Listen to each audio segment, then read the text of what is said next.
The Flame of Karmic Affinity, Thích Bảo Thành. Who has led us into this life? Who has guided us through the endless current of birth and death of samsara? It is not the fading shadows of the past, nor the joys and sorrows we once experienced. It is karmic affinity itself, invisible seeds sown in previous lives, guiding each step we take in this present moment.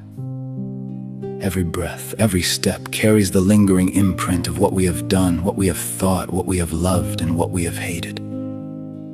Like a mango seed falling into the earth, one may think it insignificant, but that seed will sprout, grow, bear fruit, and continue the cycle of life without pause. The fruit of today is not separate from the seed of yesterday, just as this present life is inseparable from the causes and conditions that came before.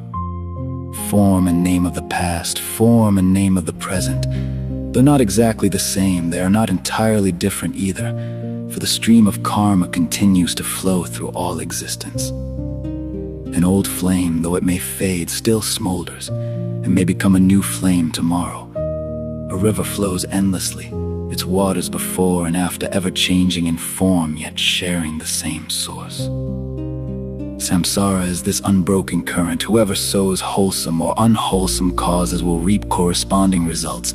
No one can escape the law of cause and effect, nor is there reason for blame, for all that arises follows the path carved by one's own karma.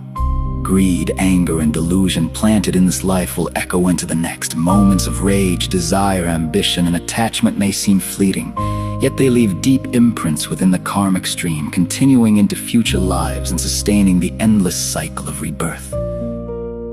The wise, understanding the nature of all actions, let go of greed, anger, and delusion. They cease creating further karma, and gradually, the wheel of birth and death comes to rest. At that point, samsara is no longer a chain that binds, but a quiet river that no longer erodes the heart. The old flame fades, yet becomes the new flame.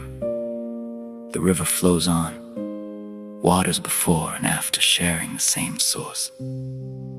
Seeing this, we realize life continues in continuity, yet nothing is fixed or permanent. If one knows how to let go, how to stop creating new karma, then one can step beyond the cycle of birth and death. Without layers of craving, without greed, anger, or delusion, a person can stand in the world without being carried away by it, light and free, like a breeze passing over a still lake. What carries us forward, if not the karma we plant in each moment? Every word, every action, every thought is a seed, and will one day bear fruit. Though forms change and appearances transform when the mind comes to rest, when all grasping ceases, then the wheel of birth and death stops turning. To understand the flame of karmic affinity is to see that we are not victims of life, but its cultivators, the ones who prepare the path for our own minds. Though the past is past, the present is ever changing, and the future has not yet arrived, the wise can still live in peace. Each step, each breath becomes a lesson, revealing the continuity and interdependence of all actions, the truth of impermanence, and the liberating power that already exists within the mind. The old flame, the new flame, the flowing river, waters before and after. Lives continuing in sequence, yet all become light when there is no clinging to self. When the mind comes to rest, when there is no longer space for greed, anger, and delusion to take root, life reveals itself as a wondrous song. Birth and death are no longer a source of fear, but a journey of understanding and compassion.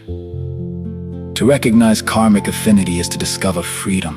To see impermanence is to find peace. To recognize oneself across lifetimes is to rest in stillness. The flame of karma will continue to burn, but in the hands of the wise it no longer burns to destroy, it illuminates. It guides rather than binds, it teaches letting go rather than resentment.